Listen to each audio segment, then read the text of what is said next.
Hello students, today we will study that how to find out the resultant of the vectors.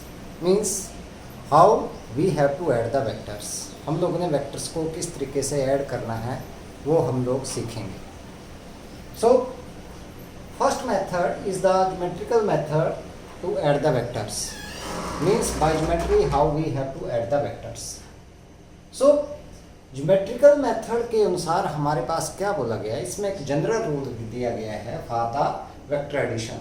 तो उस rule को हम लोग देखते हैं. That is a general rule for the addition of vectors.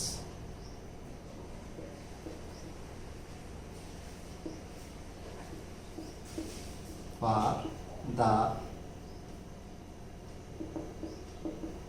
Addition of vectors. इसी rule को लेकर के चलेंगे हम लोग और इसी से हम लोग निकालेंगे. इसमें क्या बोला गया कि that the vectors to be added, जिन वेक्टर्स को हम लोगों ने ऐड करना है, are arranged in such a manner that the head of the first vector coincide with the tail of the second vector. जैसे मान लो हमारे पास ये वेक्टर्स हैं, ये मान लो दो वेक्टर्स हैं, ये मैंने इसका हेड मान लिया और ये दूसरे की टेल मान ली.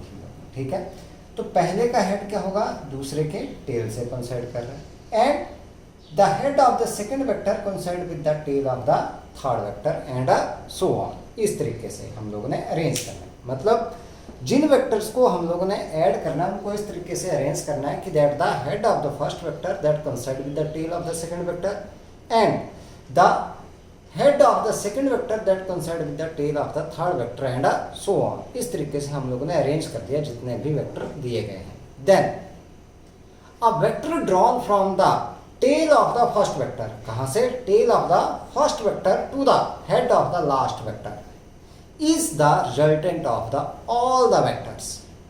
जो हम लोगों ने लास्ट में वेक्टर ड्रॉ किया, कहां से, from the head of the from the tail of the first vector to the head of the last vector, that is the resultant vector of all the vectors.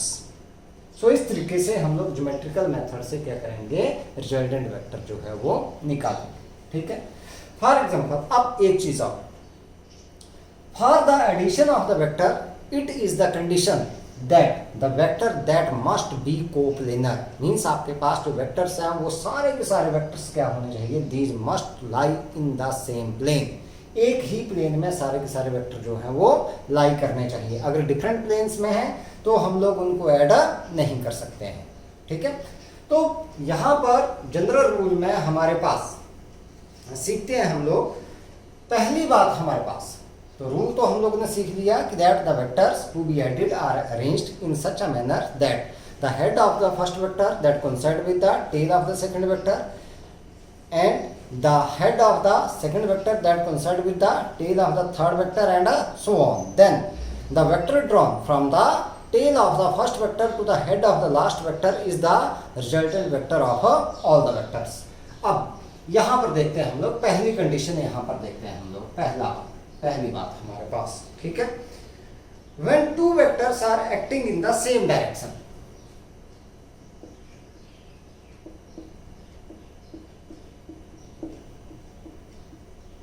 are acting in the same direction,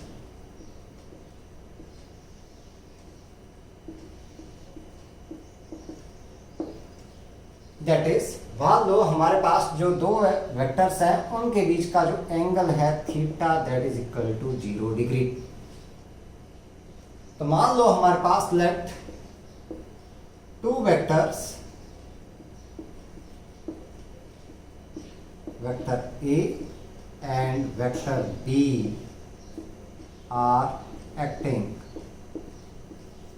in the same direction.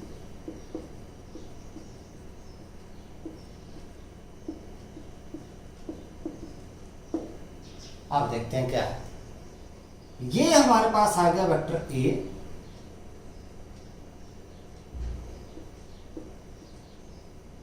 This is vector B. दोनों same direction में act कर रहे हैं।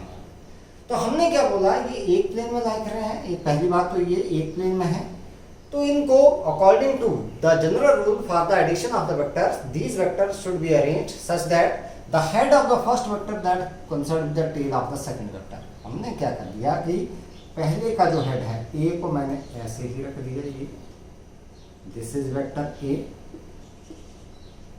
इसका head जो है B के tell से कोइंसाइड कर दिया मैंने, बी को मैंने ऐसे ड्रॉ कर दिया, डॉटेड में रिप्रेजेंट कर दिया। Then the vector drawn from the tail of the first vector to the head of the last vector is the resultant vector of the given vector। इसका मतलब यहां से लेकर के यहां तक हम लोग जो वेक्टर ड्रॉ करेंगे that will be the resultant vector of the two vector। It means इन दोनों का एडिशन हो गया, that is equal to vector A plus vector B के। अब अगर मैग्नीट्यूड देखें तो ये इसका मैग्नीट्यूड था ए का और ये किसका, बी का magnitude. So in this case the magnitude of the resultant that is equal to magnitude of A plus magnitude of vector B. So in this case when the two vectors are acting in the same direction, then the magnitude of the resultant vector is the sum of the magnitudes of the two vectors। Sum of the magnitudes of the two vectors. अब बात करते हैं direction की। Direction भी आपके पास resultant vector की किसके along है, that is along the direction of the two vectors. So the direction of the resultant vector that is also along the direction of the given two vectors. तो हम लोग क्या बोल सकते हैं कि that when the two vectors A and B are acting in the same direction, then the magnitude of the resultant vector is equal to the sum of the magnitudes of the two vectors and it act along the same direction as that the direction of the two vectors। उसी के along आपके पास क्या करेगा, ये act करेगा। अब बात करते हैं हमारे पास कौन सा, सेकंड वाला। अगर ये अपोजिट डायरेक्शन में है, एक्ट करते हैं when two vectors are acting in the opposite direction,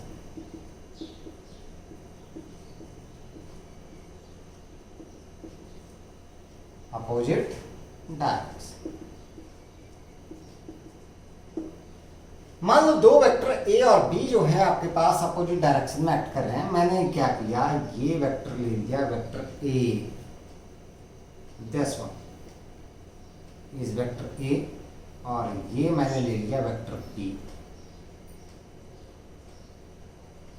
direction ले ली अपोजिट इसके। अब रूल क्या बोलता है कि that they should be arranged such that the head of the first vector that should coincide with the tail of the second vector. तो ये मैंने क्या किया, ये वेक्टर ए, ये है हमारे पास, इसका हेड बी की टेल के साथ कोइंसाइड किया, तो हेड बी तो इस साइड को है आपके पास, तो इससे अपोजिट डायरेक्शन है, तो मैंने इसको लिख दिया माइनस बी, नहीं या बी ही लिख दो, कोई दिक्कत नहीं है, बी आपके पास आ गया, लेकिन डायरेक्शन हो गया opposite. Then a single vector drawn from, कहां से, vector from the tail of the first vector to the head of the last vector. ये टेल है पहले की और ये हेड है लास्ट का, that will give the resultant vector. तो यहां से आर आ गया किसके बराबर, that is vector A plus vector, इसकी डायरेक्शन हो गई opposite to that of B, तो मैंने इसको लिख दिया that is R is equal to vector A minus vector B के। अब मैग्नीट्यूड देखें, मैग्नीट्यूड ए का इतना था, मतलब ये ए का था, उसमें से बी को माइनस कर दिया तो आर का मैग्नीट्यूड आ रहा है आपके पास। इट मींस आपके पास क्या हो गया, that R magnitude that is equal to, इसके बराबर वेक्टर ए का मैग्नीट्यूड माइनस वेक्टर बी का मैग्नीट्यूड। लेकिन यहां पर कंडीशन क्या है, for this magnitude of A is greater than magnitude of B. अगर b का ज्यादा होता तो क्या आ जाता है आपके पास, vector b minus vector a आ जाता है।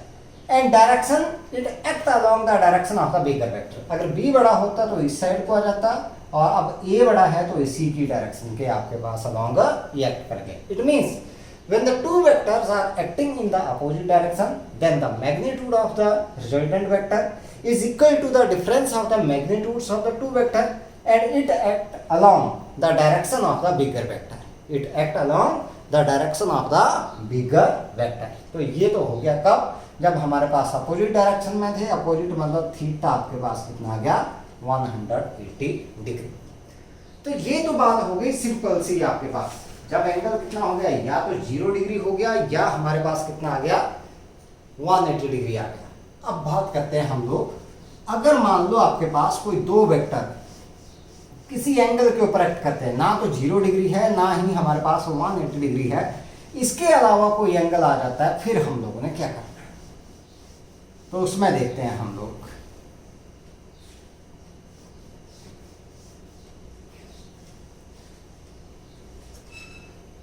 So third one, when the two vectors are acting at some angle theta,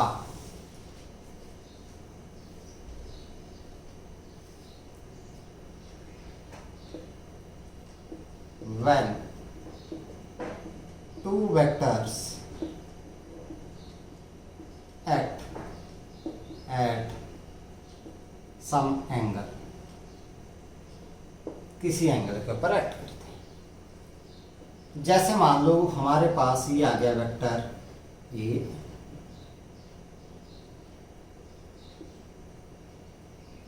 और ये हमारे पास आ गया वेक्टर बी. मान चलते हैं हम लोग दिस इज वेक्टर बी. इनकी डायरेक्शन के बीच का कोई एंगल आ गया जो कि आपके पास है थीटा. अब मैंने इनको अरेंज करना है, तो मैं इस तरीके से अरेंज कर सकता हूं. पहला मेथड मेरे पास क्या है कि मैं इसको अरेंज कर दूं. ये मेरे पास हो गया vector A, head of the first vector that should coincide with the tail of the second vector. ये हमारे पास वेक्टर बी आपके पास है इसमें,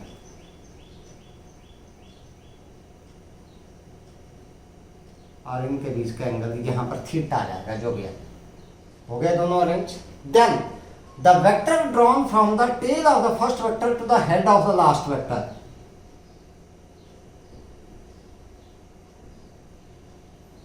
इस तरीके से is the resultant of the two vectors. हो गया हमारे पास R is equal to A plus B. ध्यान से देखें, हम हमारे पास यहां पर बन गए ट्राइंगल. तो हमारे पास पहला आ जाता है यहां पर कौन सा, that is a triangle law of vector addition.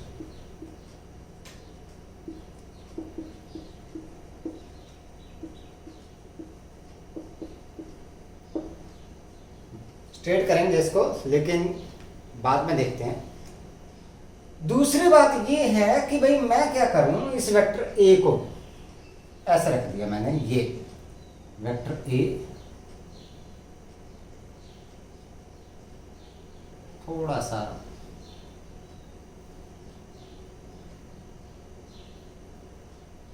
पहले वेक्टर बी को ही रहने दिया मैंने ऐसे.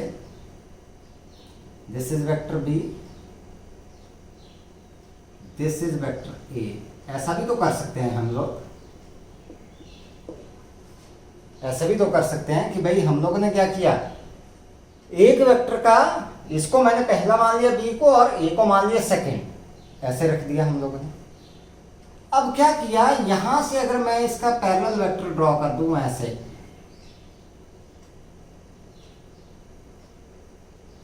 इस तरीके से, तो ये भी वेक्टर आपके पास किसके बराबर आ गया, this is also equal to vector A, this is also equal to vector B. अब रिजल्टेंट तो भाई यही आएगा, ये बी था ये ए था, तो आपके पास यही रिजल्टेंट देगा. From first to last, tail of the first to the head of the last, यहां से भी tail of the first to the head of the last. ये बन गया क्या आपके पास, diagonal of the parallelogram, diagonal of the parallelogram. तो यहां से दूसरा आपके पास आ जाता है कौन सा, that is a parallelogram law of vector addition. Parallelogram law of vector addition. So when two vectors these act at some angle theta, किसी एंगल थीटा के ऊपर एक्ट करेंगे, then to find out the resultant we can apply either triangle law of vector addition or either parallelogram law of a vector addition. ठीक है, यहां पर भी आपके पास r that is equal to vector a plus vector b. अब दोनों को स्टेट करेंगे हम लोग यहाँ पर बारी से, समझेंगे इनको कि क्या है हमारे पास. तो पहले देखते हैं हम लोग कौन सा, that is a triangle law of a vector addition.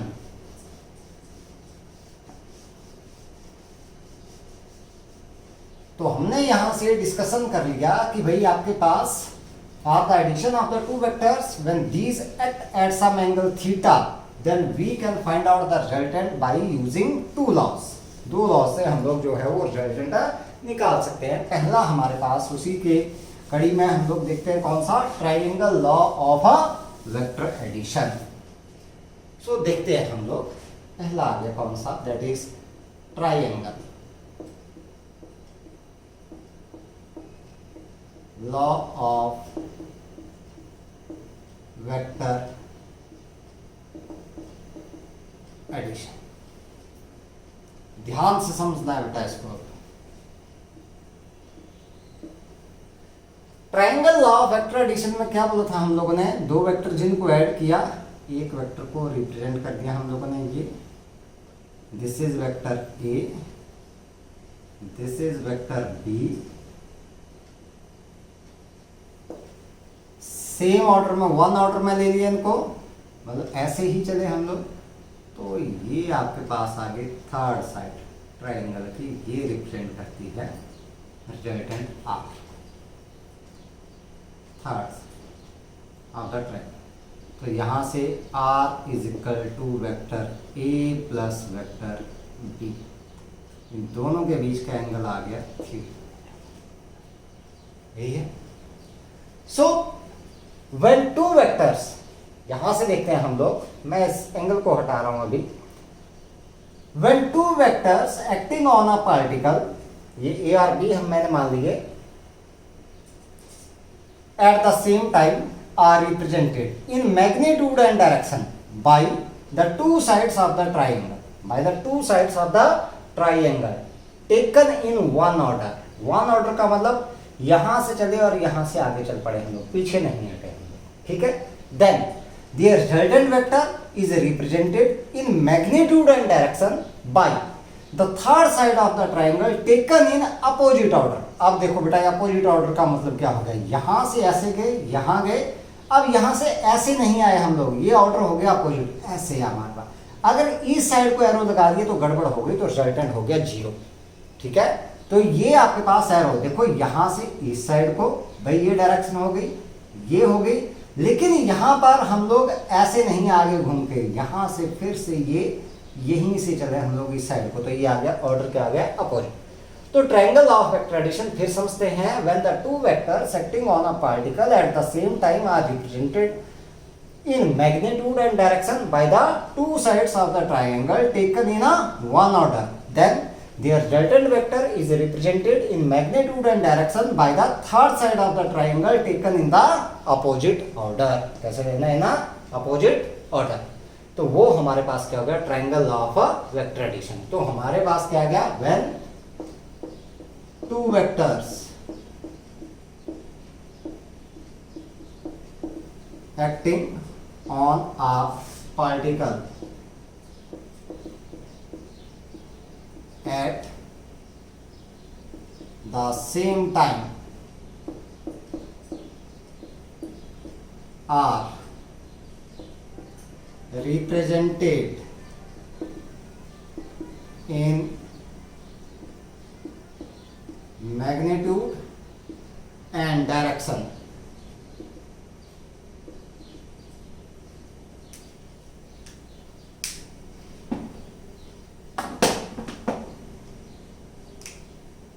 by two sides of triangle taken in one order.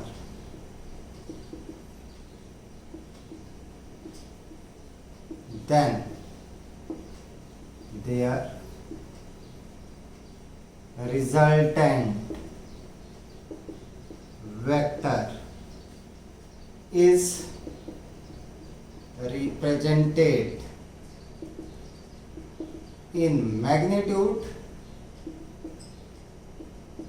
and direction by the third side of triangle taken in opposite order। ये हमारे पास हो गया triangle law of vector addition. अब बात करते हैं दूसरा कौन सा था, parallelogram law of vector addition, उसकी बात कर लेते हैं। So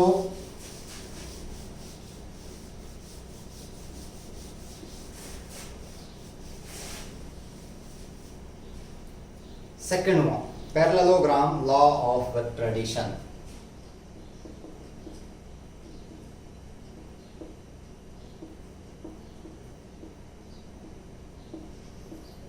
law of vector addition. हमने यहां पर पैरेललोग्राम बनाई थी, तो मैं ऐसे बना लेता हूं पैरेललोग्राम। ये वेक्टर ए दे दिया, ये वेक्टर बी दे दिया, ठीक है। इन वेक्टर से मैंने कंप्लीट कर ली पैरेललोग्राम।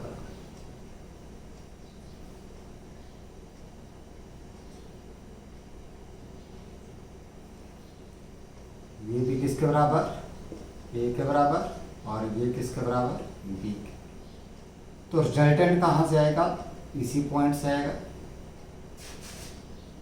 डायगोनल ने दिया था हमारे पास रिजल्टेंट ऐसे, यही समझा था। सो इस पॉइंट से ड्रॉ किया हम लोग ने सभी कुछ। ये दो वेक्टर भी हम लोगों ने इसी पॉइंट से ड्रॉ किया और डायगोनल भी इसी पॉइंट से। देखो डायगोनल हमारे पास दो आते हैं, हम लोग यहां से भी डायगोनल रिप्रेजेंट कर सकते थे, लेकिन यहां वाला डायगोनल हम लोगों ने नहीं लिया। हमने डायगोनल वही लिया जहां से दो वेक्टर हम लोगों ने स्टार्ट किए। सो when the two vectors acting on a particle at the same time are represented by the two adjacent sides of the parallelogram drawn from a one point, ठीक है, drawn from a point, then their resultant vector is represented in magnitude and direction by the diagonal of the parallelogram drawn from the same point, drawn from the same point। तो वो हमारे पास क्या हो गया, parallelogram law of vector addition. Resultant वही आएगा, same आएगा आपके पास, r is equal to vector a plus vector b। तो ये क्या बोलता है हमारे पास, when two vectors acting on a particle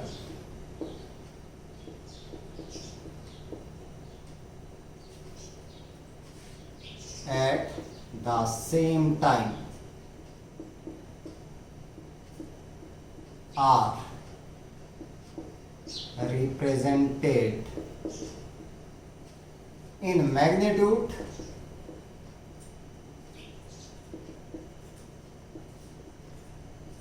and direction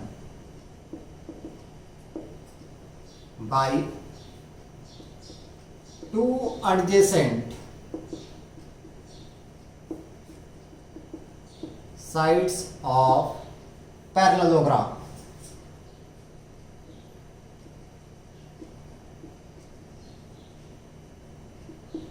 then their resultant vector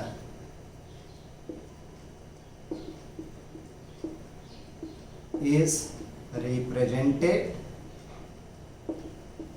in magnitude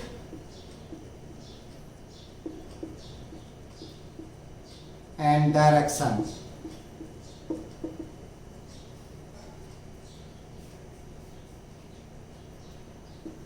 by the diagonal of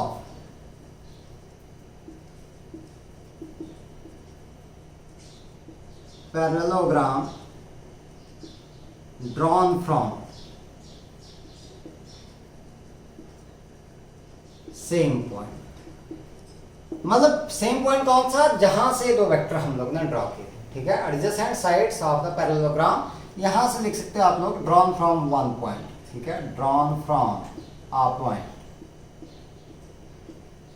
यहां लिख सकते हो, लिखना हो तो लिखो, नहीं तो अंडरस्टूड है, ये एक ही पॉइंट से होंगे आपके पास एडजेसेंट साइड, तो जो डायगोनल है वो भी आपके पास उसी पॉइंट से स्टार्ट होना चाहिए, वो आपके पास क्या रिप्रेजेंट करेगा, रिजल्टेंट वेक्टर को। मतलब कि ये हम लोग ये डायगोनल जो है वो रिजल्टेंट नहीं ले सकते, कौन सा लेंगे, यही लेंगे, और वहीं से स्टार्ट होना चाहिए जहां से हम लोगों ने ये दो वेक्टर्स को स्टार्ट किया है, ठीक है।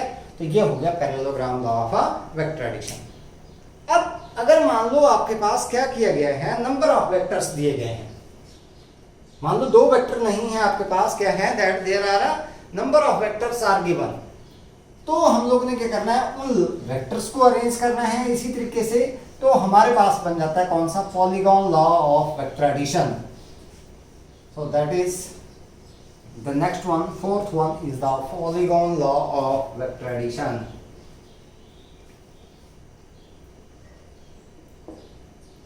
Fourth one,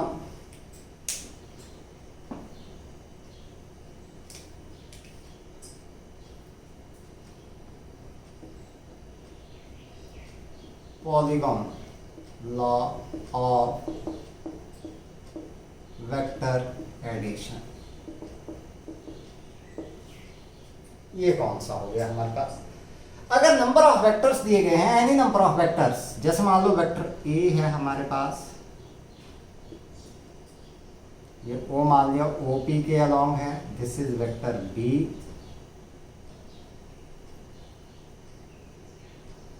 Q, this is vector C, S के along, this is vector D, ये T के along। इस तरीके से अरेंज कर दिया हम लोगों ने, that the head of the first vector coincide with the tail of the second vector, the head of the second vector coincide with the tail of the third vector, the head of the third vector that coincide with the tail of the fourth vector and so on.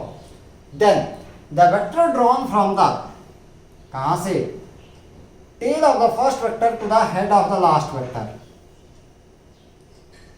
ऐसे मैंने draw, ये represent the resultant vector. तो polygon law हमारे पास क्या बोलता है, मैं लिखूंगा नहीं ये सारा का सारा यहां पर, इसको ऐसे ही समझते हैं।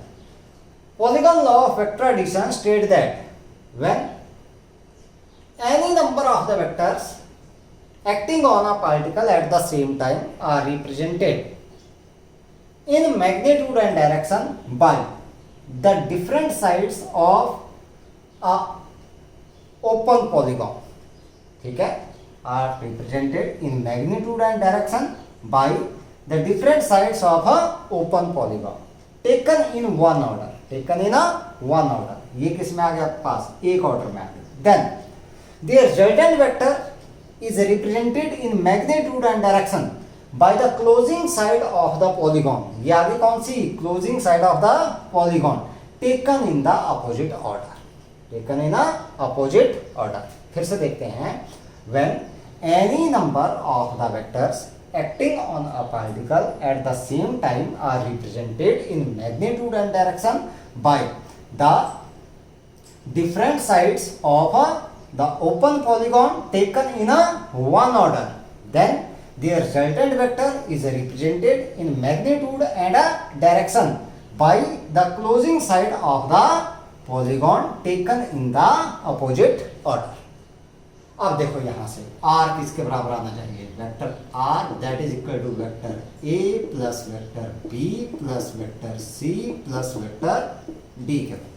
मैं देखो यहाँ पर triangle law of vector addition लगाऊं, यहाँ पर ये मैंने खींच दिया तो ऐसे आ गया हमारे पास, देखो ये दो वेक्टर एक ऑर्डर में, ये आ गया अपोजिट ऑर्डर में आपके पास, तो इन दोनों का रिजल्टेंट इसी के बराबर आ गया, तो ये आ गया R is equal to A plus B के बराबर,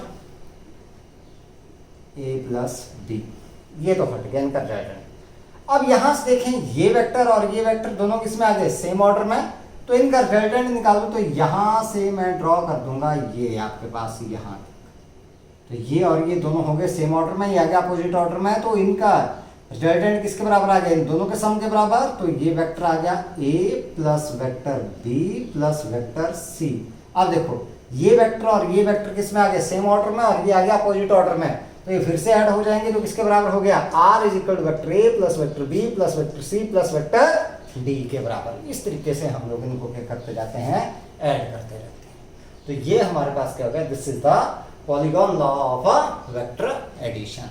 ठीक है, अब हम लोग बात करेंगे किसकी, that is the analytical method of vector addition. मतलब कि हम लोग ने फार्मूला निकालना है किसके लिए, फॉर द वेक्टर एडिशन के लिए, जो हम लोग मैथमेटिकली कैलकुलेट करेंगे।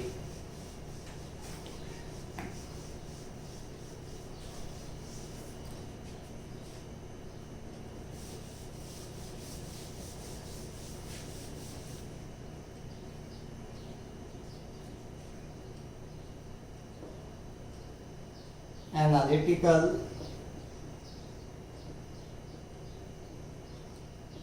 Method of vector addition. पहले हमारे पास है कौन सा, that is a triangle law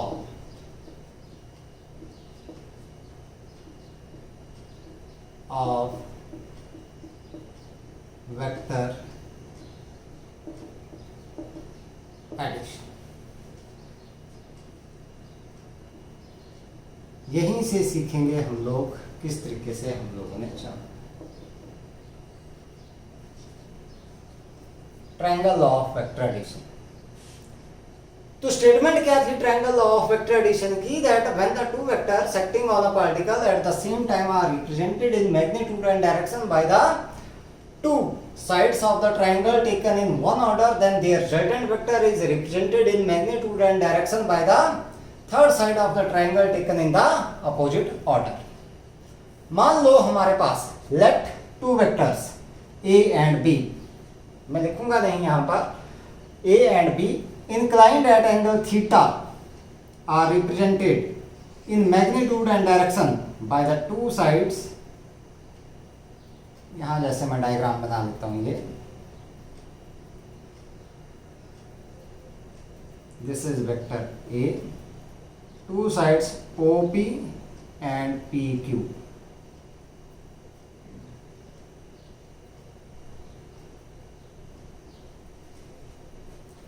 of the triangle OPQ।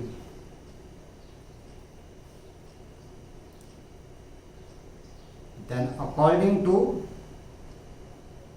ये एंगल इनके बीच का आ गया कितना, theta, this angle that is equal to theta। Then according to triangle of vector addition, the resultant vector is represented by the side OQ, यहां से। ठीक है, सो हम लोगों ने क्या किया, यहां से that draw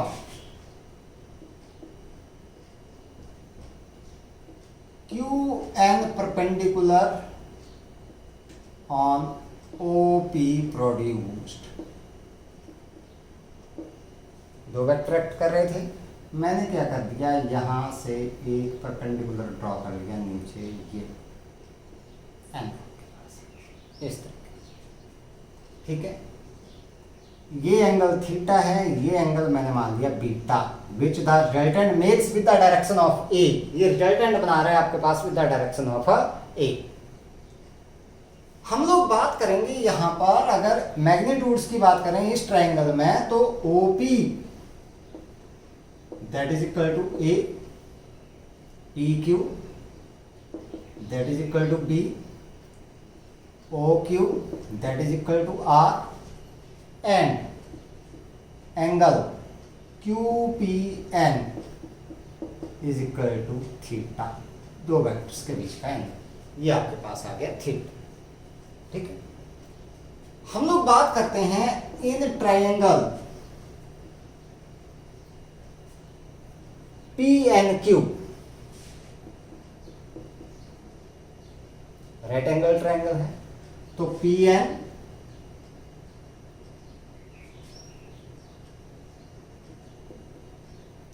upon PQ is equal to cos of theta, base upon hypotenuse.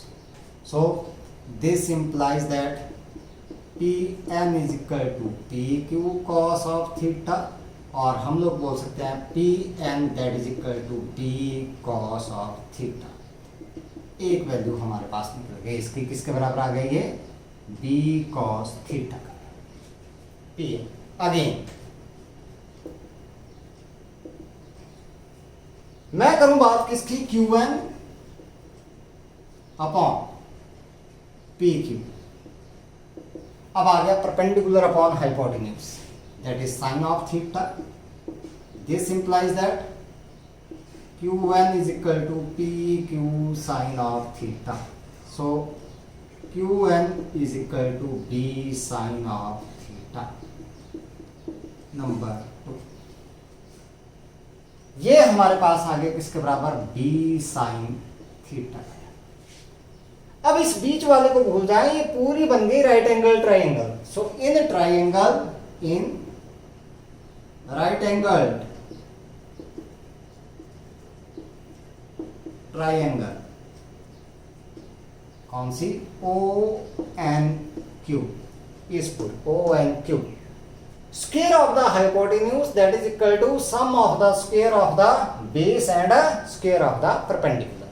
So Pythagoras theorem लगाएंगे। So OQ square is equal to ON square plus QN square. ON को तोड़ देंगे हम लोग, OQ स्क्वायर। ON किसके बराबर है बेटा? OP प्लस PN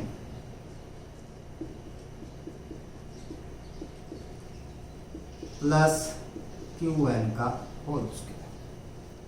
सो ये आ गया R के बराबर, R square is equal to OP A के बराबर है, प्लस PN निकाला है B cos थीटा के बराबर, प्लस ये है B sin थीटा का स्क्वायर। सो हमारे पास आ गया क्या? R square is equal to A square plus B square cos square theta plus 2AB cos of theta plus B square sine square theta. यही बच गया हमारे पास। यहां पर A प्लस B का होल स्क्वायर लगा दिया हम लोगों ने। तो यहां से देखें, अगर हम लोग इसी इक्वेशन से ये B स्क्वायर यहां से और यहां से कॉमन है, तो इनसाइड बच जाएगा यहां पर cos square theta plus sine square theta. तो मैं इसको लिख दूं that R square is equal to A square plus B square into cos square theta plus sine square theta plus 2AB cos theta. ये हमारे पास है। So R square is equal to A square plus B square sine square theta plus cos square theta और cos square theta plus sine square theta is equal to 1 plus 2AB cos of theta. ये हो गया square. So R is equal to A square plus B square plus 2AB cos of theta under the root. So this one is the magnitude of the resultant of the two vectors. ये formula लगाना है हम लोगों ने किसके लिए? To find out the resultant of the two vectors. That the resultant of the two vectors acting at some angle theta is given by A square plus B square plus 2AB cos of the angle between the two vectors. ठीक है, अब direction की बात करते हैं हम लोग। Direction भी निकालेंगे इसकी, क्योंकि ये तो सिर्फ निकला हमारे पास सिंपली क्या, मैग्नीट्यूड निकला हमारे पास यहाँ पर। तो डायरेक्शन की बात करते हैं हम लोग यहाँ पर। Direction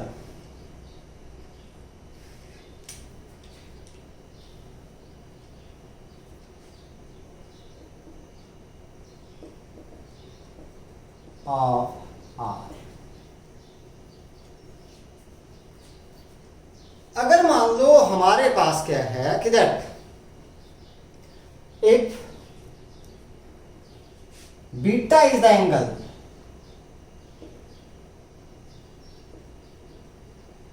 made by R with the direction of A,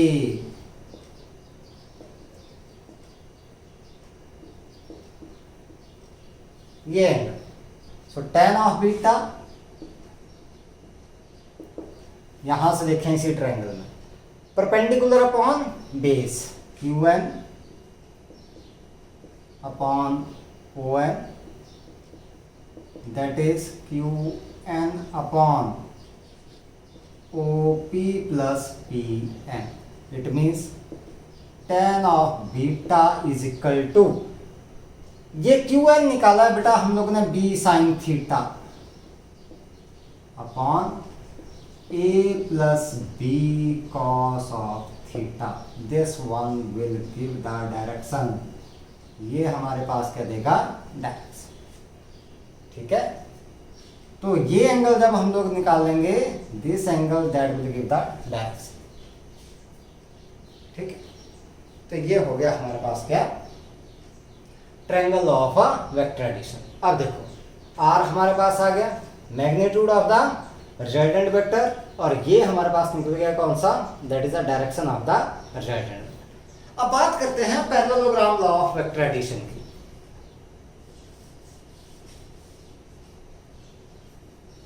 मैं कुछ नहीं मिटा रहा हूं, आप लोगों ने भी यहीं से सीखना है।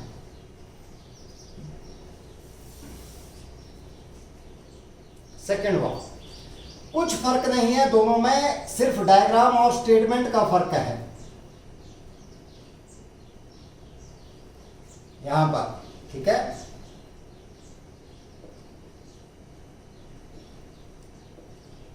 Parallelogram law of vector addition.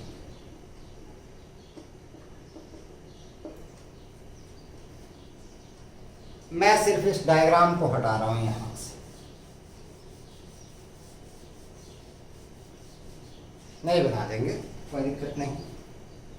इसमें क्या बोला गया आपके पास, this law states that when two vectors acting on a particle at the same time are represented in magnitude and direction by the two adjacent sides of a parallelogram drawn from a point, then their resultant vector is represented in magnitude and direction by the diagonal of the parallelogram drawn from the same point. मान लो हमारे पास कोई दो vector, यहां पर देखते हैं हम लोग, ये vector A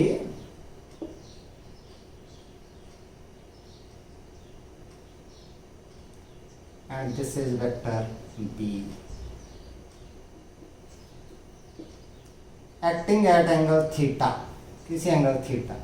these are represented by the side O P and O S of the parallelogram. मैं पैरेललोग्राम यहां पर कंप्लीट कर लूं ऐसे, इस तरह।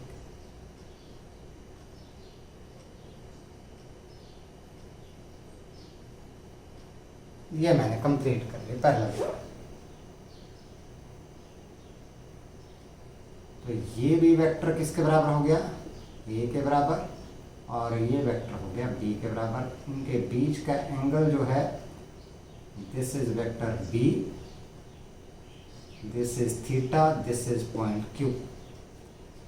Then the resultant is represented by the diagonal O Q. ये आपके पास तो हमने क्या किया, यहां पर ड्रॉ कर लिया ए का परपेंडिकुलर ये angle. This angle is angle theta, ये थीटा था तो ये भी क्या हो गया थीटा, ये एंगल ले लिया हम लोगों ने बीटा, वही आ गया आपके पास।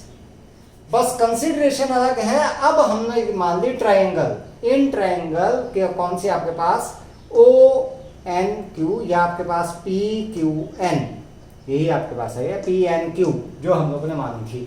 देखो यहां पर आपके पास क्या गया O P is equal to A, उसके बाद P Q is equal to O S that is equal to B, O Q that is equal to R के बराबर आ गया, angle O P N, O P N ये वाला आपके पास O P N is equal to angle कौन सा S O P is equal to theta, ये आपके पास पूरा। तो इसी ट्रायंगल से देखें हमारे पास कौन सी, ये वाली ट्रायंगल फ्रॉम ट्रायंगल कौन सी, that is P N Q, P N Q ये परपेंडिकुलर ड्रॉ किया है हम लोगों ने, P N upon P Q that is equal to cos theta, so P N that is equal to P Q cos theta, so P N that is equal to B cos theta आ गया आपके पास। ये again Q N upon P Q that is equal to sine theta, तो इसका मतलब आपके पास क्या आ गया, that is Q N that is equal to P Q sine theta, so Q N that is equal to B sine theta के बराबर आपके पास ये आ बी साइन थीटा हमारे पास। तो इस पूरी ट्रायंगल में देखें अगर हम लोग in triangle O N Q that is O Q square is equal to O N square plus Q N square, O N को तोड़ दिया हम लोगों ने ओपी प्लस पी एन में, हम लोगों ने ओपी प्लस पी एन, तो इनका हम लोगों ने क्या कर दिया यहाँ पर स्क्वायर कर दिया, तो ये A plus B cos theta plus B sine theta का ये स्क्वायर कर दिया हम लोगों ने, so R square is equal to A square plus B square cos square theta plus 2ab cos of theta plus B square sine square theta, so R square is equal to A square plus B square cos square theta plus sine square theta, यहाँ से common ले लिया हम लोगों ने B square और plus 2ab cos of theta, so R square is equal to A square plus B square plus 2ab cos of theta, so R is equal to A square plus B square plus 2ab cos of theta आपके पास आ गया, वही आपके पास resultant है। ऐसा नहीं है आपके पास कि भाई ट्रायंगल लॉ लगाएंगे वेक्टर एडिशन का तो रिजल्टेंट का मैग्नीट्यूड कुछ और आएगा, और parallelogram law of vector addition लगाएंगे तो मैग्नीट्यूड कुछ और आएगा, नहीं, दोनों से आपके पास सेम मैग्नीट्यूड आएगा, कोई सा भी लॉ आप लोग यहाँ पर लगा लो, ठीक है। सो ये सिर्फ आपके पास क्या है, these are the two different methods to find out the resultant of the two vectors, लेकिन रिजल्टेंट आपके पास क्या रहेगा, सेम रहेगा। अब फिर से देखिए हम लोगों ने मान लो आपके पास डायरेक्शन निकालनी आर की, so let beta be the angle made by R with the direction of A, then tan of beta is equal to Q N upon O N के बराबर आ गया, Q N upon O N के बराबर इस पूरी triangle में हमारे पास, so this one that is equal to Q N upon O N को तोड़ दिया O P plus P N, so tan of beta Q N हमारे पास किसके बराबर है, B sine theta upon O N किसके बराबर है बेटा, A plus B cos of theta के बराबर, ठीक है। तो ये दो लॉ थे हमारे पास वेक्टर एडिशन के, बस आज हम लोग ने यहीं तक करना है, इसके बाद हम लोग देखेंगे इसके स्पेशल केसेस लेकर के चलेंगे। आज के लिए हमारे पास इतना ही है, इनको अच्छे से आप लोगों ने स्टडी करना है, इन दोनों लॉज को आप लोगों ने अच्छे तरीके से पढ़ना है, ठीक है। तो आज के लिए बेटा इतना ही है, thank you and have a nice day.